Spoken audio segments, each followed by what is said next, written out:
চট্টগ্রামকে অর্থনীতির প্রধান কেন্দ্র করতে দ্রুত কর্মপরিকল্পনা, অর্থমন্ত্রীর ঘোষণা।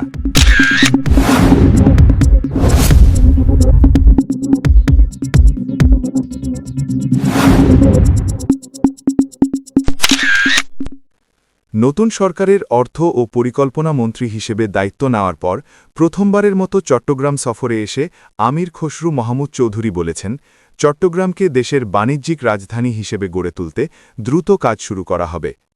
শুক্রবার সকালে শাহ আমানত আন্তর্জাতিক বিমানবন্দরে পৌঁছালে তাকে স্বাগত জানান দলীয় নেতাকর্মীরা। উপস্থিত ছিলেন সিটি মেয়র ড. শাহাদাত হোসেন, চট্টগ্রাম ৮ আসনের সংসদ সদস্য এরশাদ উল্লাহ, চট্টগ্রাম ৯ আসনের সংসদ সদস্য আবু সুফিয়ান এবং মহানগর বিএনপির সদস্য সচিব নাজিমুর রহমান সহ বিপুল সংখ্যক নেতাকর্মী।